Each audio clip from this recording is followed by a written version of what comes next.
బంగ్లాదేశ్ సమస్య ప్రధానంగా ప్రభావం చూపింది. లాస్ట్ 1 year లో బంగ్లాదేశ్ లో జరిగిన డెవలప్మెంట్స్ నాకు ఖచ్చితంగా అనిపిస్తుంది. బంగ్లాదేశ్ లో ఉన్న వాళ్ళకి మాత్రం వణుకైతే స్టార్ట్ అయింది. అయిన తర్వాత భారతీయ జనతా పార్టీ గెలుపు తర్వాత బంగ్లాదేశ్ లో ఉన్న వాళ్ళకి వణుకైతే స్టార్ట్ అయింది. ఒకటి భరత్ గారు, అది మతం మార్చుకోమని చంపేస్తున్నారు అక్కడ. ఎగ్జాక్ట్లీ దాని ప్రభావం ఉంది, కానీ మిగతా మౌలిక సమస్యలను కూడా వాళ్ళు బాగా మనసు మీద తీసుకున్నారు బెంగాలీలు.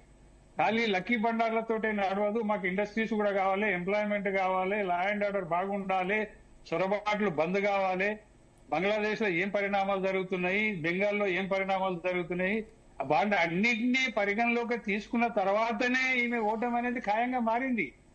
డెఫినెట్లీ దాని ప్రభావం ఉంది. రెండోది, మన భరత్ గారు, ఎంతసేపు మమతా బెనర్జీ గత 3-4 నెలలుగా ఎస్ఐఆర్ తోటి ఈసీ తోటి పోరాటం చేసింది తప్ప రాజకీయంగా బీజేపీ తోటి పోరాటం చేయలే. ఆమె ఎంతసేపు భక్తు ఈ ఎస్ఐఆర్ ను తప్పు పట్టడం, తప్పుడు లెక్కలు తీస్తున్నారు, అనవసరంగా డిలీట్ చేస్తున్నారు ఓట్లు అంటూ ఈసీ మీద దాడి చేసింది, ఈసీ మీద పోరాటం చేసింది తప్ప రాజకీయ పోరాటం చేస్తేనేమో ప్రజలకి ఏమైనా అర్థమైంది. రెండు ఒకటే అనుకున్నానేమో. డెఫినెట్లీ. ఇప్పుడు ఇంకొకటి భరత్ గారు, ఇప్పుడు మైనారిటీ ఓట్లు అందులో డిలీట్ అయినాయి కూడా ఎస్ఐఆర్ లో 34%. అసలు మత్వాలు బంగ్లాదేశ్ నుంచి భారతదేశానికి వచ్చే బెంగాల్కి వచ్చిన మత్వాలు ఎవరైతే ఉన్నారో వాళ్ళు 34% వాళ్ళు ఓట్లు డిలీట్ అయినాయి. రాజకీయంగా బీజేపీకి నష్టం జరిగింది టీఎంసీ కంటే ఎక్కువ ఎస్ఐఆర్ తోటి. ఈమెనేది ఎస్ఐఆర్ మీద తప్పుపట్టి ఏమనుకుందంటే ఎస్ఐఆర్ ను తప్పుపడితే ప్రజలంతా వెనకొస్తారు అనే ఒక మిస్గైడ్ లో పోయింది. నిజంగా చెప్పాలంటే భరత్ గారు, ఎస్ఐఆర్ ద్వారా బెంగాల్కు మంచి జరిగిందని ప్రతి ఓటర్ భావించింది కాబట్టి పోలింగ్ ఎక్కువైంది. మీరు చూడండి, బయటకు వచ్చిన వాళ్ళు బెంగాల్ వదిలేసి బతుకొచ్చిన వాళ్ళు హైదరాబాద్ కావచ్చు, అహ్మదాబాద్ కావచ్చు, చెన్నై కావచ్చు, బాంబే కావచ్చు పోయిన వాళ్ళు ప్రతి ఓటర్ మొన్న బెంగాల్ పోయి ఓటేసిండు. ఎందుకు వేసిండండి? ఎస్ఐఆర్ లో నా పేరు ఉన్నది, నా పేరు వేయకపోతే మళ్ళీ పోతుందేమనే భయం కొద్ది కూడా వాళ్ళు పోయి ఓటేసారు. రెండోది, ఈ ఎస్ఐఆర్ వల్ల చొరబాటుదారులు లేకపోతే జరిగింది ఏంది, మన భరత్ గారు 91 lakhs ఓట్స్ డిలీట్ అయినాయి అంటే అందులో మేజర్ గా చనిపోయిన వాళ్ళవి, అడ్రస్ మారిన వాళ్ళవి, వలసపోయిన వాళ్ళవి, లేకపోతే అక్కడి నుంచి మారిపోయిన వాళ్ళవి పోయినాయి. అసలు యాక్చువల్ గా పోయిన ఓటర్లు అందరూ ఇక్కడ చొరబాటుదారులు చాలా వరకు ఎస్ఐఆర్ స్టార్ట్ అయినప్పుడే బార్డర్ దాటి బంగ్లాదేశ్కి వెళ్ళిపోయిన వాళ్ళు కొన్ని లక్షల్లో ఉన్నారు. మీకు ఆ విషయం తెలుసోలేదు. రెండోది, ఇక్కడనే ఉండిపోయిన వాళ్ళకు కూడా ఈమె 15 సంవత్సరాల ఈ మమతా బెనర్జీ ప్రభుత్వంలో ఇన్ఫిల్ట్రేటర్స్ కు రేషన్ కార్డులు ఇచ్చిండ్రు, ఆధార్ కార్డులు ఇచ్చిండ్రు, అట్లా ఇచ్చి ఓటర్ లిస్ట్ లో ఉన్నోళ్ళు బతికిపోయి ఇక్కడనే ఉండిపోయాడు. ఇప్పుడు ఉన్నోళ్ళందరూ కూడా ఒరిజినల్ ఇండియన్ ముస్లింసే అనుకోవాల్సిన అవసరం లేదు. ఆ ఉన్నోళ్ళ దాంట్లో కూడా చాలా మేరకు ఇన్ఫిల్ట్రేటర్సే, కానీ వాళ్ళని గుర్తించే పరిస్థితి లేదు. వాళ్ళకి ఆధారాలు ఉన్నాయి, కొందరికి లేవు. లేని వాళ్ళే ఖచ్చితంగా డిలీట్ అయింది. ఉన్న వాళ్ళవి మాత్రం ఇక్కడ ఆ కాలంలో 15 సంవత్సరాల నుంచి లేకపోతే కమ్యూనిస్టుల పరిపాలనలో తీసుకున్న ఐడెంటిఫికేషన్లు, వీళ్ళ ప్రభుత్వంలో తీసుకున్న ఐడెంటిఫికేషన్లు, వాటిని చూపించి ఓటు కాపాడుకున్న ముస్లింస్ కూడా ఉన్నారు అట్లా చూస్తే మనం.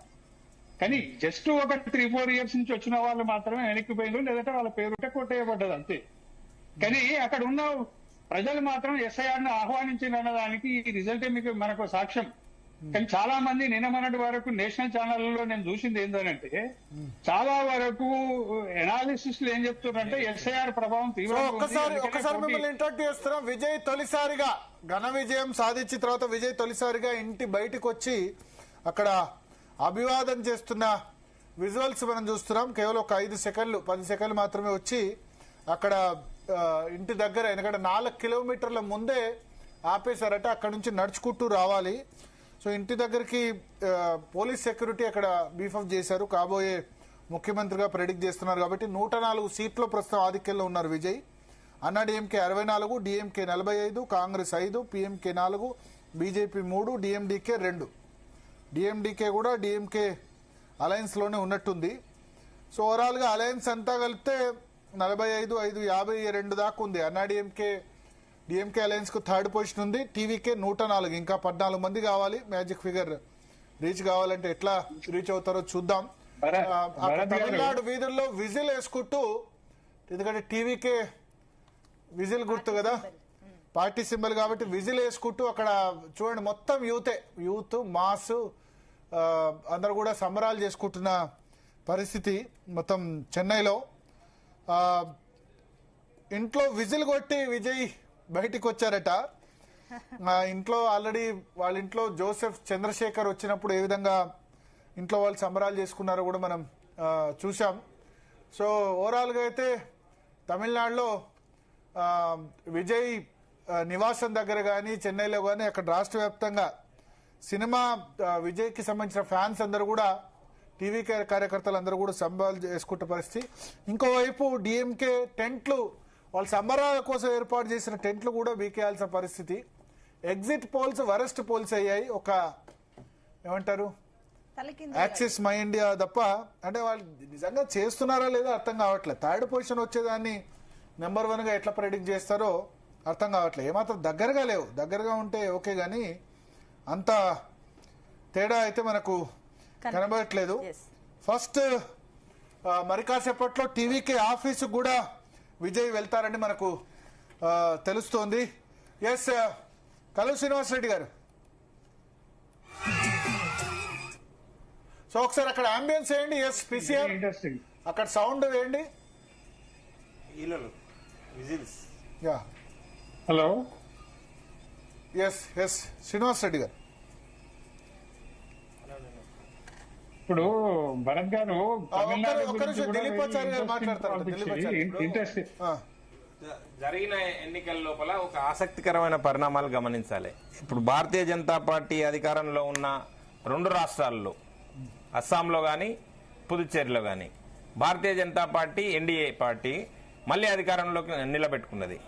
2 రాష్ట్రాల్లో అధికారంలో ఉన్న పార్టీలు, 3 రాష్ట్రాల్లో అధికారంలో ఉన్న పార్టీలు, వెస్ట్ బెంగాల్లో కానీ, తమిళనాడులో కానీ, కేరళలో కానీ, 3 రాష్ట్రాల్లో అధికారంలో ఉన్న ఇండియా కూటమి పార్టీలు 3కు 3 ఆ పార్టీలు అధికారానికి దూరం అయిపోయిన సందర్భం చూసింది. అంటే దీన్ని బట్టి సందేశం ఏం పోతుంది, ప్రజలు అర్థం ఏం చేసుకుంటున్నారు, ప్రజలు ఎక్కడ ఆలోచన చేస్తున్నారు అని అంటే, ఎన్ని సంవత్సరాల అధికారంలో ఉన్నామో కాదు, ఎంత ప్రజలకి దగ్గరగా ఉండి పాలన సాగిస్తున్నాం, ప్రజల ఎజెండాను ముందుకు తీసుకుపోతున్నామో ఆలోచన చేస్తున్నారు తప్ప, మేము పెద్ద పెద్ద నాయకులం, గొప్ప గొప్ప నాయకులం, పెద్ద పేర్లు ఉన్నాయి అని చెప్పి, మమతా బెనర్జీ లాంటి టాలెస్ట్ స్టబ్బన్ లేడీ అని చెప్పి, లేకుంటే స్టాలిన్ అని చెప్పి చాలా గొప్ప నాయకుడు అని చెప్పి, లేదనుకుంటే విజయన్ అని చెప్పి చాలా సీనియర్ నాయకుడు అని చెప్పి ఏదైతే చెప్పుకున్నారో అవి ఏవి కూడా పనిచేయలేవు.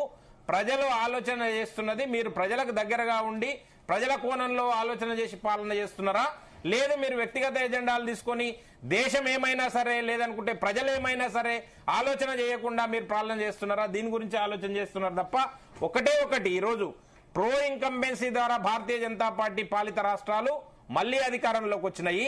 మీరు యాంటీ ఇన్కంబెన్సీ ఏదైతే అనుకుంటున్నారో ఆ యాంటీ ఇన్కంబెన్సీ ద్వారా మీ ప్రభుత్వాలు కూలిపోయినాయి. దాంతో పాటు శాంతి భద్రతల సమస్యలు కూడా మీరు వెస్ట్ బెంగాల్లో చూసుకుంటే మేజర్ అంశము శాంతి భద్రతల అంశమే. అక్కడ మహిళలకు ఎక్కడ భద్రత లేదు, యువకులకు భద్రత లేదు, దేశానికి రక్షణ లేదు, అన్ని రకాలుగా విఫలమైనరు. కాబట్టి శాంతి భద్రతల అంశం చాలా కీలకంగా మారింది. అది కూడా ఇంకొక విషయం ఏంటంటే, ఎస్ఐఆర్ కి సంబంధించిన విషయం కూడా మీరు ఏదైతే అపోహలు సృష్టించినరో ఆ అపోహలన్నీ పటాపంచలు చేస్తూ ఇవన్నీ కరెక్ట్ కాదు, మీరు అపోహలు ఒక ప్రొపగండా క్రియేట్ చేయడం కోసమే ప్రయత్నం చేశారు తప్ప ఎక్కడ కూడా వాస్తవానికి దూరంగా మాట్లాడినరు. ఎస్ఐఆర్ ద్వారా ఏ ఒక్కరికి కూడా నష్టం జరగలేదు, ఇబ్బంది జరగలేదు.